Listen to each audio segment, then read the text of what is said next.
Bam, bam, Prince Sports coming at you. Much like in life, we don't get free passes, okay? You can't get stuff for free. Nobody's gonna feel sorry for you. Nobody's gonna make excuses for you, okay? You want something, you're gonna have to go out there and put that work in. Like the dude said in training day, you gotta put your own work in, big. That's just how it is. But that's the same way it applies in sports. But here's the problem. I see a lot of guys in the media, a lot of guys making excuses for one particular player. It just happens to be LeBron James. But throughout the history of sports, it's been a moving circle, a rotation of trying to give guys passes, but it don't work. Because there's always going to be realists that comes to the scene. You cannot give LeBron James a pass if he don't make the postseason this year. There's no but ifs about it. Especially when 90% of their games are close games and they fail to close those games out. That's a bad look on a leader.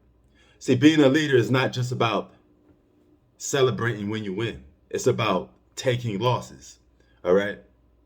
A great leader has to know when to take accountability and responsibility.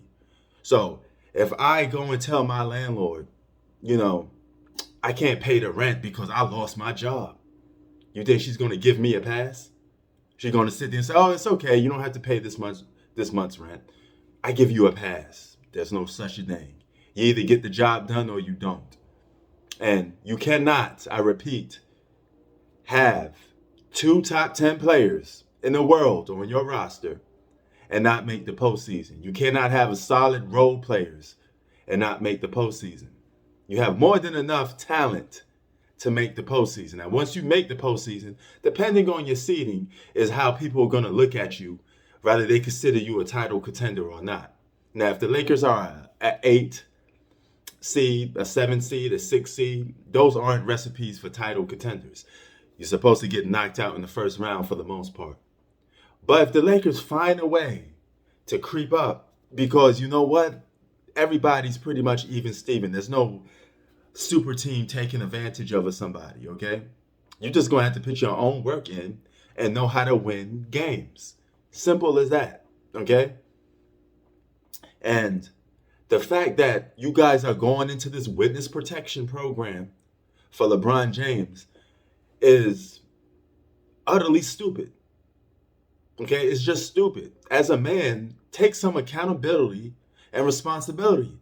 As a fan of sports, why won't you just admit the truth? The Lakers are underachieving. That's what you should say. You say, we are underachieving. I'm a Lakers fan, and my team is underachieving. Okay, just simple as that.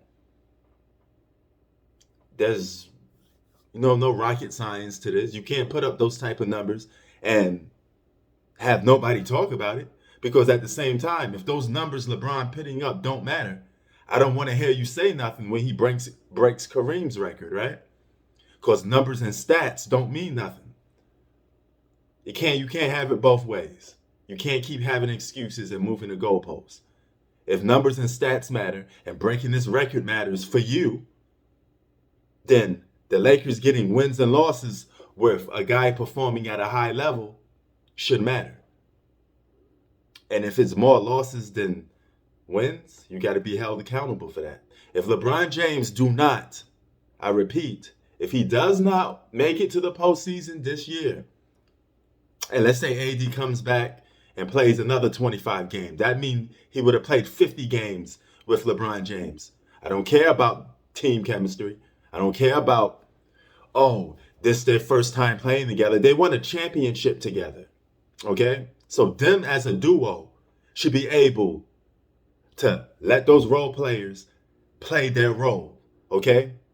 They don't have to set the world on fire. All they have to do is just play their role, play some defense, get a couple of buckets every here and there, and hit wide open shots. Do the things role players do.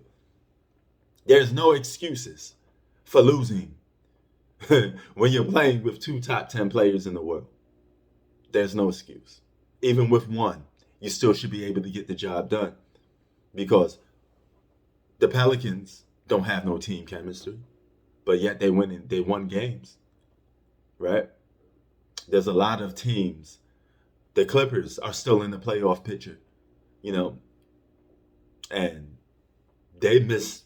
They don't have no team chemistry at all because their best players are always in and out the lineup.